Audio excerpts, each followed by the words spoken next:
What's going on, guys? I don't think I'm one to just give into random speculation as to what the future of the division might hold.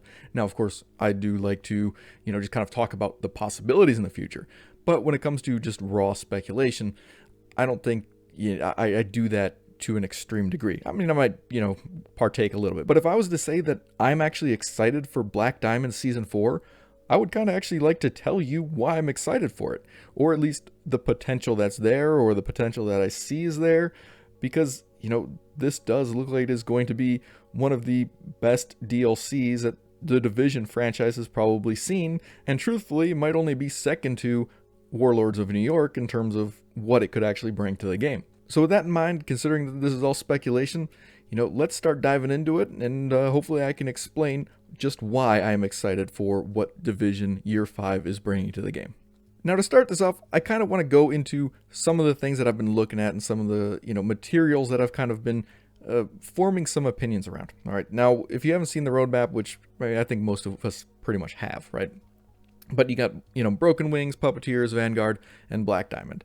And, obviously Season 1, 2, 3, and 4, they're kind of just renaming the seasons to, I guess, differentiate them from the title updates and stuff like that. But, regardless of this stuff, obviously most of us know that Descent mode is coming with Season 1. And of course, it's going to be the castle rebuild and the apparel event and all that stuff we already know about. Season 2 is going to bring that new incursion, which does actually sound like it's going to be, pretty interesting. I hope it's better than the raids, but we'll have to see. Again, it's going to still bring in the castle rebuild and another apparel event. And then, of course, we've got Vanguard, which is basically a direct tie-in to Aaron Keener himself, and that's his call sign. At least that was his Division call sign, what we were told in Division 1. And that'll be Season 3 with, going back to New York, a holiday event and apparel event. Now, from what I can understand, this isn't a event-filled season. I mean, it's going to have the season stuff, but this one is going to mostly be story, and I'll get into that, how I know that in a little bit here. But of course, Season 1 is going to be around Descent mode. Season 2 is going to be, based around the incursion. Season 3 is going to mostly be about telling us the story, basically giving us some context for what's probably going to be happening in Season 4 here. All right, so Season 3 story leading into Season 4. Some of the things that they're saying and kind of not saying at the same time does give me hope for what this could possibly be. Now, of course, we know that we got some story DLC, we've got Seasons 2.0 and an apparel event. Of course, story DLC and Seasons 2.0 are pretty much the biggest tickets on the Year 5 roadmap as of right now. Starting it off with, I was doing some, scavenging for information and stuff like that, and I ended up finding this little interview here, and I'm gonna play a little bit of it, and then I'm gonna talk about it. Look ahead a little bit then to Season 2. Now, there wasn't really a deal teased about that right now because we're looking ahead to Season 1 predominantly, but one thing that was mentioned was the new incursion that's going to be taking us to Meret Estate. So what can you tell us a little bit about that? So we wanted to bring back the incursions. We wanted to bring back this idea of extremely tough, challenging content for the best teams out there that are going to rely a lot on team composition, tactics, and communication. And so we, instead of inventing something new, we decided to bring back an idea from the first game. But of course, this is a completely new space. This is a new take on the idea of incursion. Well, let's jump ahead a little bit further then. Season 3. It's Season 3 is going to be more focused on the story. There's no big new gameplay addition with this one. It's one where we're really putting a lot of extra care and attention on the story. As you said, it's going back to New York. It's going to go back on the steps of Aaron Keener and actually investigating a bit more the character and what he was actually up to. And this is the idea here. We are going to learn more about everything that happened behind the scenes while you were playing Warlords of New York. We have Season 4, which is going to be coming, if I had to guess, I'm just making an assumption, sometime in 2024. And this one really surprised me because it seems like you have an absolute boatload of content planned for this one. New story, new zones, new missions, new endgame structures, this whole stuff. Is this like a mini expansion for the Division 2? Well, it's a DLC, and yeah, it is probably going to be one of the biggest updates we've done in the at least in recent history of Division 2. As you said, there's going to be a whole new package, a whole DLC package that's going to be available for players, and that package is. It's going to be a story DLC in sense of new main mission, new map, new content, new stories to discover. It's not the size of a Warlords of New York expansion. That's why we're calling it a DLC and not an expansion.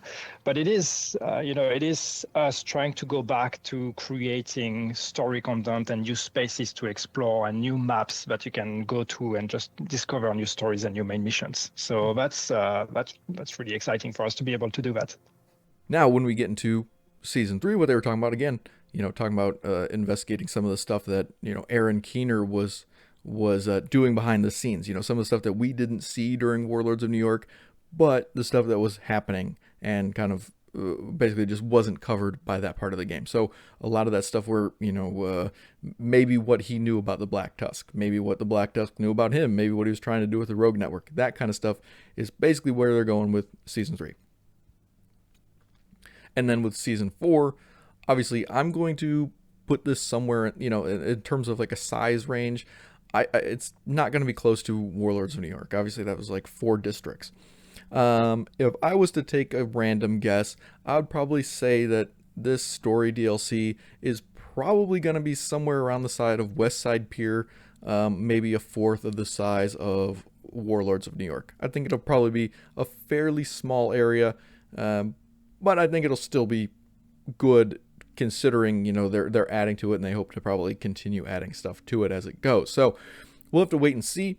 Hopefully it's, a couple missions and a sizable expansion. Obviously, they're, like Yannick said, it's not a expansion. They're calling it DLC because it is smaller, but I think that gives you somewhat of an idea that it's still going to be sizable, just not as huge as WONY. All right, so they didn't really talk too much about seasons there. So let's continue looking, a little bit forward here. So in this article at GG Recon, what they ended up saying was basically that as for the game's Endgame, Ubisoft has revealed an overhaul is coming in later seasons of Year 5, meaning basically Season 4. And Bouchereau revealed a little about what players can expect.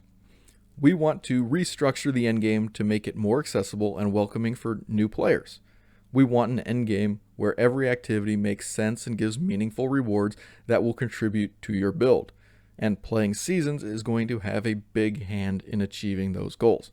Okay, so we can see that, making things accessible and welcoming, every activity makes sense and is meaningful.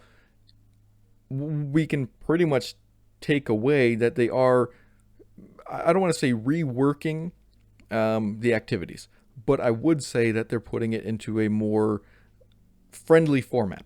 So to me, what this says is that they're going to structure things so it is a little bit easier to dive into and is a little bit easier to make sense. Because I think if you dive into the map right now, you look at all the little offshoots that are all over the map that they're not connected to anything, right? And there's nothing that really leads you into those things, and there's really nothing that encourages you to go in there. Obviously, sometimes the seasons will do that stuff, but there's really no connection between those things and the rest of the game outside of a random season manhunt or outside of the first time doing them. So I think they're trying to, figure out a way to get people to basically, make those things a part of their gameplay rotation, so to speak. All right, and then of course, this one from GodIsAGeek.com, which we've talked about, and I think other YouTubers have talked about already. Obviously, I learned about it from Sergeant Graybeard, but what he ended up saying with this one was that, the question was in Division 2, or the Division 2 has struggled now, and then with the gear system. Will you be making any significant changes to gear level and loot economy? What he said was with Seasons 2.0, so not throughout the entire roadmap, but specifically here at Season 4, the story DLC and the seasons. So this is kind of going to be like a big package, from my understanding. This is when they're going to really start changing a bunch of things that, we're used to. So with Seasons 2.0, we plan to add a new item type. Again, this is, my take on it is maybe like a 7th armor slot, or, maybe it's not even armor, but it's a 7th slot to equip stuff. It could also just be, maybe instead of having high ends, they have like ultra items or ultra high end. Who knows? There's been, other people who speculated in what they think from reading it, So there's plenty of different ways to, I guess, interpret what they're saying. But in other words, they will be reshuffling the gear by creating new items that will be chasing. And these new items will have different offerings compared to the gear that you already have. Now, what I take from this part, again, is that Seasons 2.0 is going to be when a lot of this stuff is happening. So what they appear to be doing is saving a whole bunch of these upgrades and changes and all that stuff for Season 4, so it's kind of like a complete package. And I think that's what Yannick said, basically just like a whole package of upgrades. So we see this new item type. Again, plenty of speculation on what it could be, but they want to, basically their goal is to reshuffle the gear and give us something to do in that regards. So this is kind of a little bit of an inkling that, it's not just going to be a simple, okay, we're just putting an item there. But a lot of this seems to be very interesting. And of course, what we already know from other interviews is that, not just other interviews, but, some of like the live streams and stuff that they've done, they are still planning on doing other changes. For example, like the PvP skill change for the Jammer Pulse. Obviously, that has different PvP aspects to it now. If you are, low shade, you can't just, jam, tier 6 skill builds. And they've said they want to make multiple changes to skills like this, especially like some of the less used skills. They want to make them better. And of course, I could see that fitting into here. And they've also said things about updating the different gear sets, like they've done with Striker and they did with Ongoing Directive. So they have that intentions, or they have those intentions to change some of these things and to make them better going forward. And I think we're going to see a lot of that going into Season 4. But like they said, these new items will have different offerings compared to the gear that you already have. And I think that's the big takeaway. Okay, so Seasons 2.0 is when we know it's going to happen. And different offerings is kind of the thing that really has me interested. The different offerings, what does that mean? I take it to mean that they're not going to be focused on, the traditional weapon damage, skill tier, armor cores, that they're not going to be focused on, like crit chance, armor regen, health, skill damage, whatever, all the different attributes in the game. I'm taking it to mean that these things are going to have some different types of aspects to them. Maybe, like I said in my previous video, something that empowers a skill to, maybe like the incinerator turret can go 360 now, or maybe it has like a increased RPM or increased magazine size type traits, something that might be a little bit different that not all the other pieces of gear can give you. And I mean, there's plenty of other options or plenty of other changes there. Who knows? I mean, there could be tons of different combinations or tons of different offerings that they could go into, but I think that indicates pretty well that it's not just going to be the same old for these new item types. Again, moving into another interview, and this is from the MP first interview with Yannick. And so what was covered in this one? Well, the question that we were looking at is, we know it might be a little too early to talk about, but can you give us a tease on how the Division 2's endgame will change in Season 4? What Yannick ended up saying, we are looking at when you play the Division 2 and when you play a lot of very content-heavy life games, that there's always that moment when you're a player, you start, you learn the game, you learn the tropes, you play the story, and then the end game begins, and that's usually very daunting, and that suddenly the whole thing opens up and you get lost. The main ambition behind that revamp, is to create an endgame that is going to be more welcoming to new players. So doing a better job at introducing new mechanics and introducing new modes and experiences, really trying to give purpose to each of them. So it's not just, I want gear so I can either play Countdown or play main missions, or I can play Manhunt and everything, gives the same rewards. It's trying to find ways so that there's a reason why you would play this versus that, depending on what you're after. in terms of cadence and how we are connecting all seasons, you can expect a big overhaul of seasons with Season 4 and how seasons are built and how seasons are rewarding players. It's really about general structure. Why do we come back to the game? Why do you do what you do when you come back? What kind of rewards are you after? And really trying to have something that takes all of these pieces and reconnects them in a way that makes a bit more sense compared to what we have now. All right, so let's go back here. Obviously, like we saw from the previous one, they're trying to rearrange things so that it's easier for players to understand and kind of just make it more rewarding to do things that normally you're not doing, not just because you don't want to, but maybe because they're just not rewarding, or maybe they take too long and the rewards aren't worth how much time you're spending in it compared to other things. So they want to introduce ways that kind of broaden the horizon of the average player and get them into more different types of content. And basically, he's saying that they're trying to give purpose to everything in the game. So basically, it's not just I want the gear, so I can only play this thing. All right. And they're, I guess, kind of, I'm not entirely sure if they're trying to say like, well, everything's going to give the same rewards, or if they're actually trying to differentiate some of those rewards. So maybe making things a little bit more specific. It seems a little bit unclear exactly what they're saying, but they want things to be, or I guess, contain more variety for the average player. So doing more things is better than just doing the same thing over and over again. So that's one of the goals of this update. And then what we're looking at in the second paragraph is that they are changing a lot of the structure of how things are going. So what does that necessarily mean? Obviously, there's a couple issues I think the developers have with the current iteration of seasons, and they're going to be changing some, if not a lot, of that stuff. And they want to make it, I guess, just easier to understand and just better for the average player in general.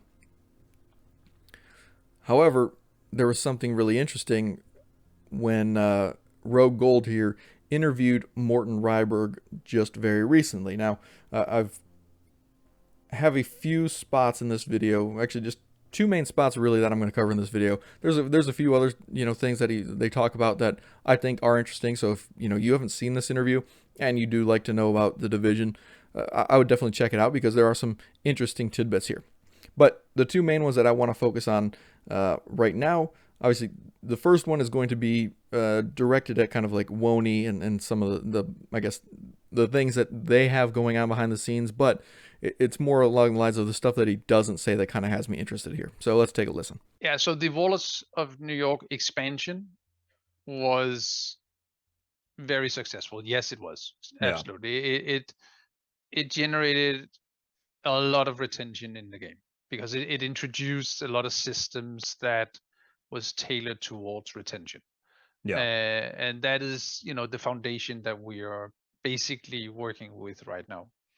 But there are also some limitations in that system because it was, an added expansion to a base game. So from my point of view, when I joined the team, there was some very clear blockers in the current setup that we need to get rid of. And the only way to do that, and I know I'm speaking completely in code right now, but the only way to actually get rid of these blockers is to design Seasons 2.0. Okay.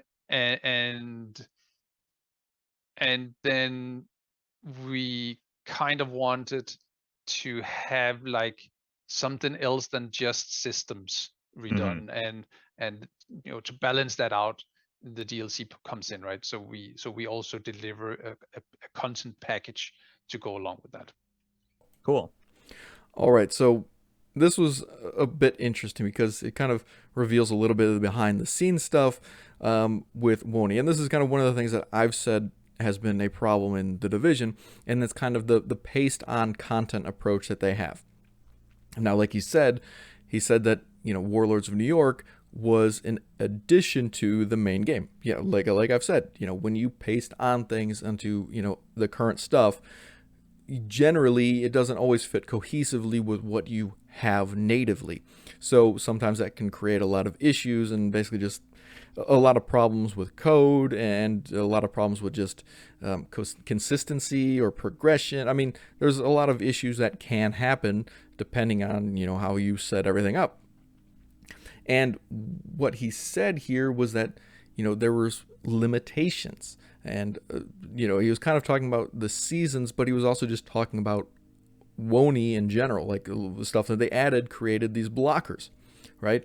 So what he goes on to say is that they're looking to, change some of the stuff, but they're not just changing the seasons. They're not just changing the systems. They're adding stuff to this, and they wanted to pair it with a full in-depth, kind of like not expansion, but they wanted to pair it with the DLC because they wanted to make it a complete package. Again, we're seeing this whole complete package thing. This is kind of where we went into with Warlords of New York. Warlords of New York was kind of considered a complete package because it was offering everything that players want, from new gear to new missions to new areas to explore, new story, basically just everything that players generally want in the Division was going into Warlords of New York.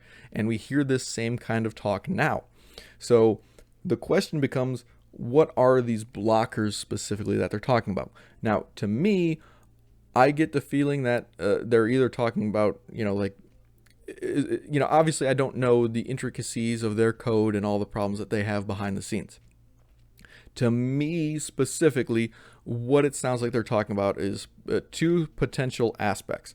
The first one being just the manhunt system in general.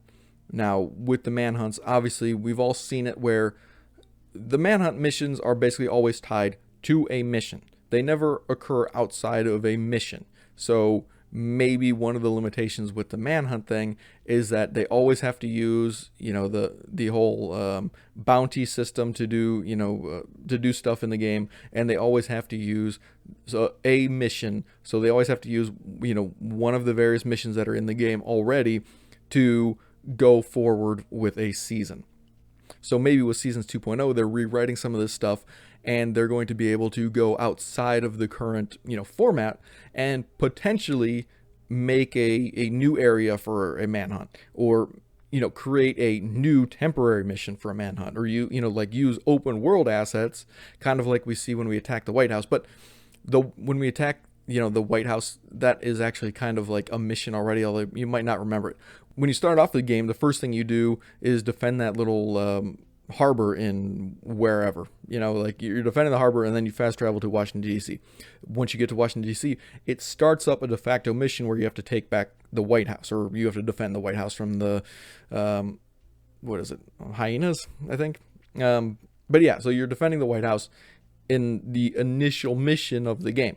And what we see at the end of season 11, anyway, what we see at the end of the whole stovepipe thing was we are reusing that mission. We kind of get teleported in the exact same spot. We end up going through that whole friggin', shanty area, fighting the Black Tusk, going through the front lawn and all that stuff. So it's kind of like, again, that was a reuse of a mission, even though it wasn't really technically a mission to us. So hopefully that's going to, one of the things that they're talking about doing is basically overcoming the restriction that there always have to be, in a mission. Now, the second possibility that, kind of pops into my head when they start talking about this stuff is they're talking about progression. They're talking about, the limitations of things that were introduced with Warlords of New York. And that just goes beyond the seasons. And that kind of made me think, there's what issues have been going on, what problems are in the game that might need to be fixed and possibly can only be changed if they really go into this stuff and do like a whole revamp. And that, of course, leads me into the SHD levels. Looking at it, this might be the only way that they can actually create an SHD fix. So obviously we all know that there's a huge exploit with, the SHD, people having, millions of health, which is terrible for PvP. And it's basically just breaking the game. It's not fun. PvP is dead to me because of this. PvE, again, if I need to actually, do matchmaking for some sort of, good content, and you got people who are, kicking other people for being like under 1 million shades or whatever exaggeration, like it doesn't happen very often, but anytime it would happen is stupid, because it shouldn't be like this. So hopefully what they're talking about here is a shade fix, and who knows what direction they actually go. They might just say, you know what, we're going to remove it completely. Or maybe they just, it's like once you get to 1,000, that's it. There's no more bonuses after. They just reset everyone's stuff. I don't know. But it does seem like they are working behind the scenes for something other than just making some minor fixes to the seasons, themselves, right? All right, and there's one more segment here that I wanted to look at, so let's jump to that. Anything else that PvP players can look forward to in year 5? We want to make adjustments to what we can with the PvP that we currently have. But I do also believe that, there are some quality of life stuff that we can work on, which, some of that is coming with season 1. And then I have, this hope that the changes that comes with season 4 also has quite an impact on PvP. It's a tough one to balance out.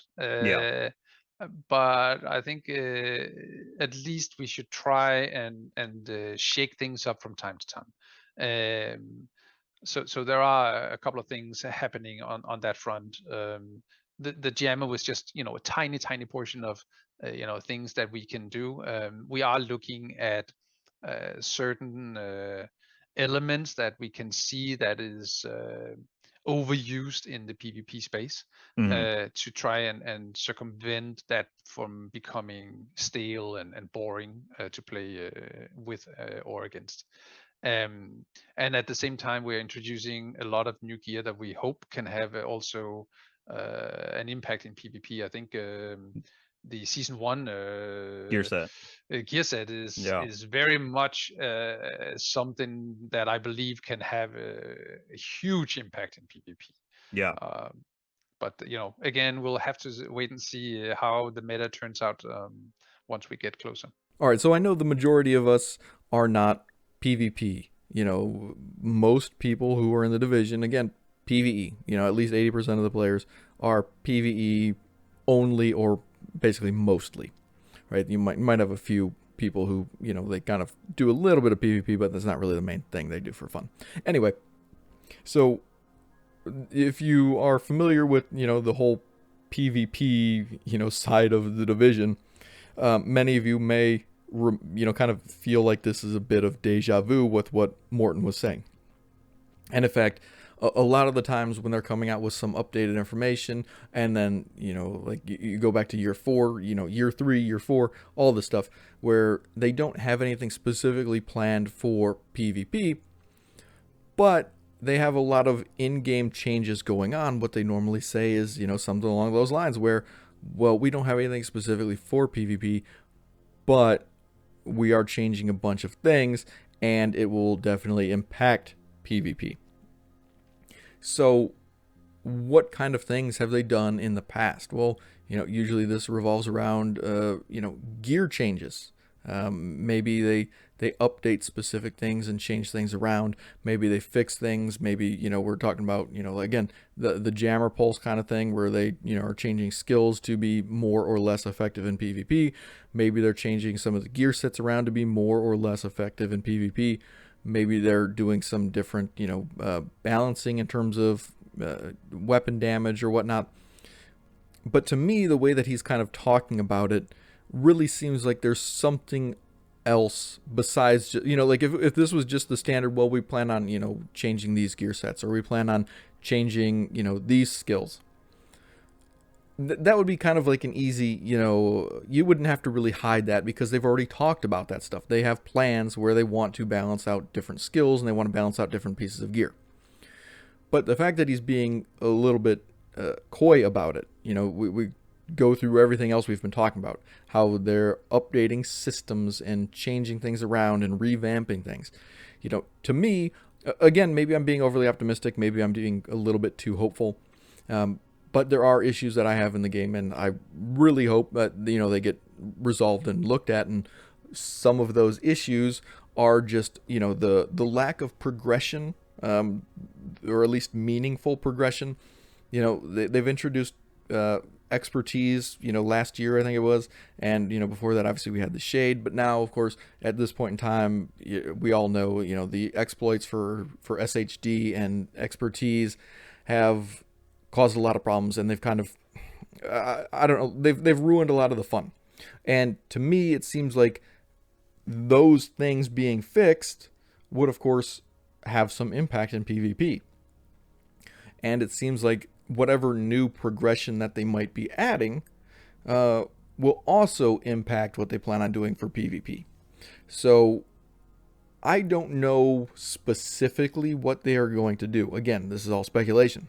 But if they wanted to create this whole all-in-one experience where, you've got a complete basket of something to do, something new to explore, new gear, new progression, basically just a full revamp, a full increase to the game's size, all the good stuff that players want with, expansions or DLC. What kind of thing are we missing? Like we said, we've already talked about missions.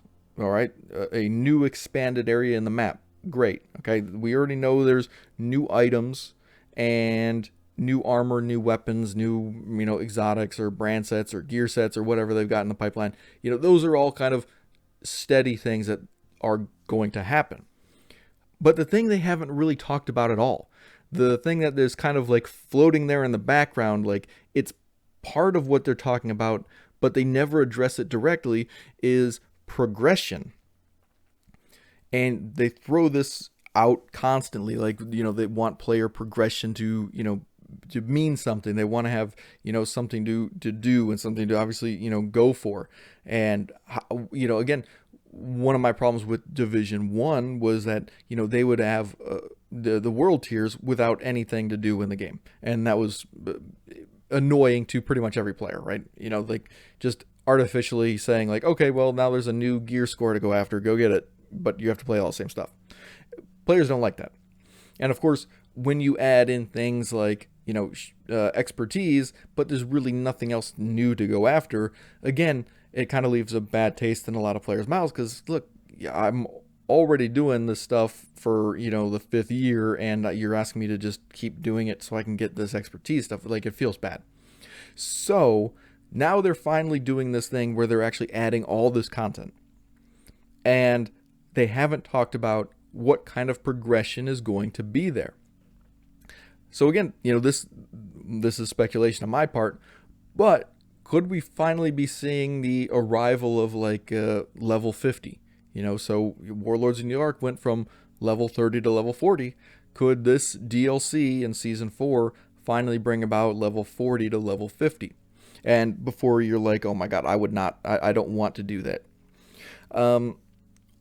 I understand like the level 30 to level 40 in Warlords of New York wasn't great. It wasn't that fun. But anyway, that was that was kind of, part of the experience, right? Leveling up your character. And if this isn't going to be as big as Warlords of New York, how bad is a grind from, 40 to 50 going to be? And I get it. But what I would like to kind of highlight is a level increase could solve a lot of problems. And I just want to lay it out here like this, right? If you hated the problems with, let's say, expertise, and you're like, well, these people cheesed the crap out of it, and they're all expertise 22, and there's no way I'm going to be able to even get close to this, even if I just played for a year. Well, if all of a sudden now you have to get this new gear, and you have to re-farm expertise, and they've fixed a lot of the exploits so that you can't just farm it as quickly, then it resets everyone, kind of puts them on the same level. And of course, yes, if you are one of the people who's farmed out, like 15 expertise at this point naturally, then yeah, I can understand you're going to be a little upset. But it's also a good way to just kind of reset everything in a more natural format. Again, if you're one of the people who you hate the fact that there's just so much garbage in the game, there's a lot of just useless stuff, well, for the people who want to stay at level 40, maybe like they just keep it the way it is. You don't have to change your stuff. You can just stay at level 40. But anyone who ends up getting the DLC, however that's going to work out, you get maybe a fresh start on all this gear. And maybe they take this opportunity, since everyone's going to be farming new gear anyway, they can go ahead and remove a bunch of the useless stuff. So for example, obviously all of the brand sets have 3 brand bonuses on them.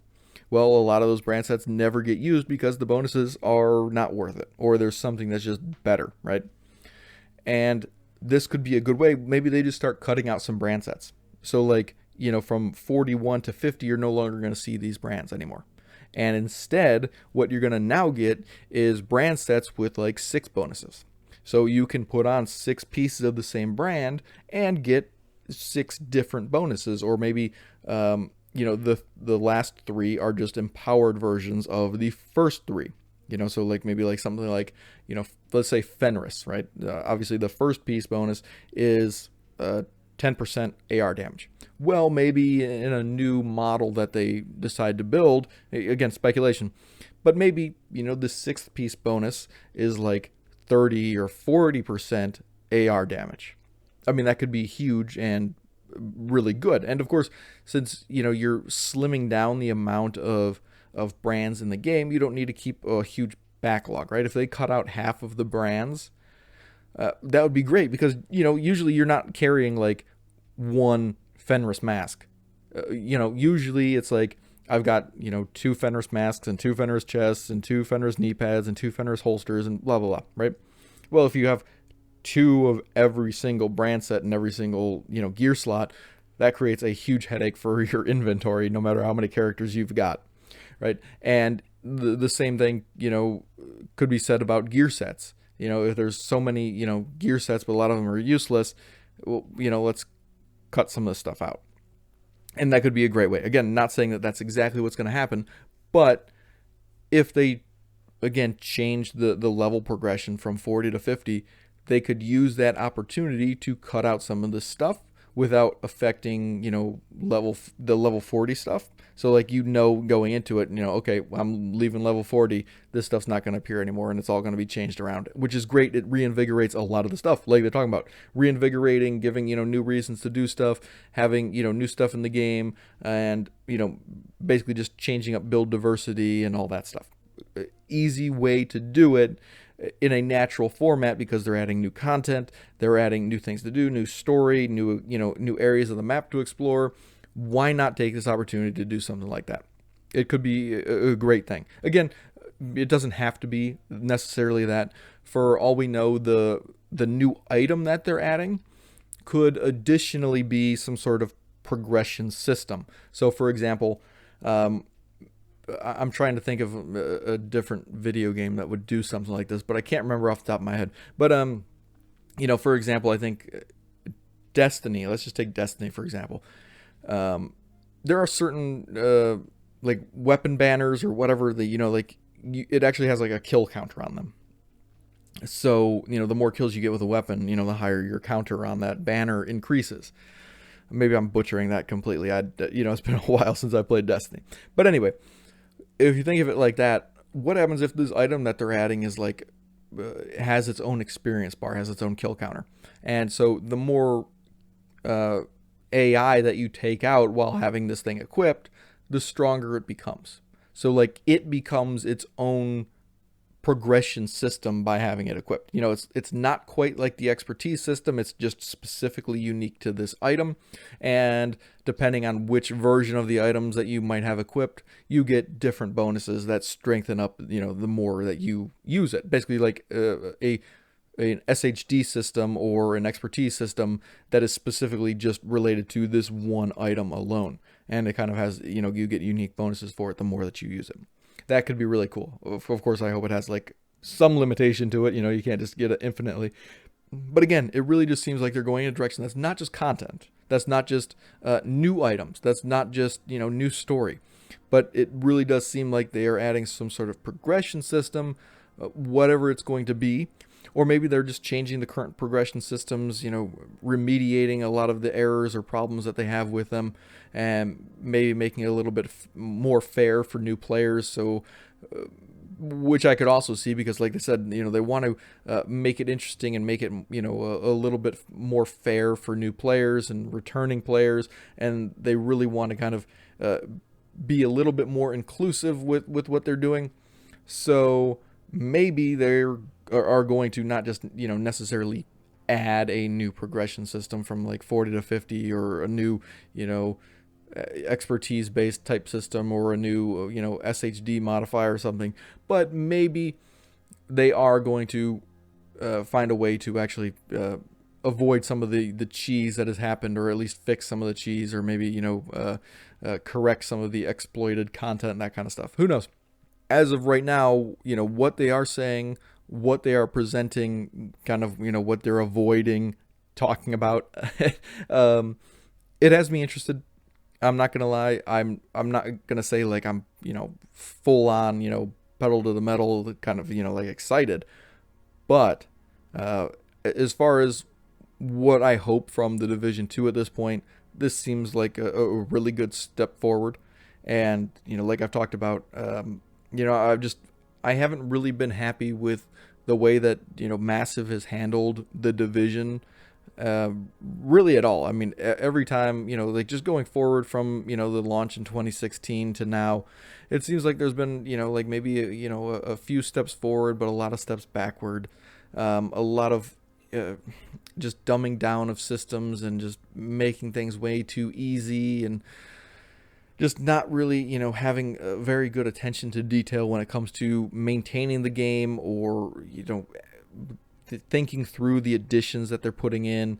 And, you know, one of the constant things that I talk about is just how few stats we have now compared to the launch of Division 1, compared to the launch of Division 2. I mean, the amount of stats that we have has gotten worse. And it directly affects how much fun a lot of players have in the game. Because look, here's the most important thing that I think I could say about the Division. If I was to give it, you know, a very brutal, like, this is the only thing that matters in the game kind of thing, I would honestly say this game is all about building. Like, it doesn't matter about anything else. You have to get building correct. And look, I know there's people who, they like the story, you know, they like the gameplay, they like the raids, or they like the various modes that are in the, you know, franchise, you know, they like survival, whatever, right? But at the heart of it, pretty much every single thing that players love about this game comes down to building. Now, maybe it's not PvP. Maybe there's a sizable portion of the PvP base who would just love to just not have to worry about building anything and then just go into PvP. That's what they say. Once they get there, I don't think they would give two craps about it, because no one would be in that mode, because no one plays this game to play a pre-built thing and fight against other players in pre-built thing. If that's what you really wanted to do, you'd be in Call of Duty, or you would be in Fortnite or something like that, right? You played the Division because of all the options, all the detail, all of the customization. That's why you play.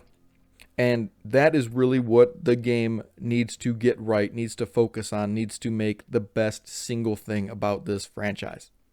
It needs to be about the loot, the building, and just the unlimited amount of options available to a player. Now, again, that's not to say that other things aren't important.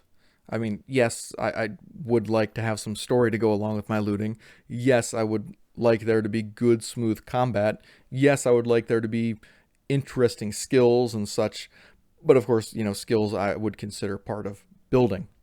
So, I mean, yes, I would like there to be expansions and new maps and new stuff and, you know, new missions and blah, blah, blah, blah, new bosses and all that stuff. But again, at the core, the reason that I'm playing this game isn't because of anything else but building. If this game didn't have all the customization, all the options, all of the progression for your character, you know, seeing like, you know, getting a new item and getting, you know, 1% more weapon damage or 1% more skill damage and going after the next prize and the next prize, you know, making these builds over and over and over again. That's the true path of the Division.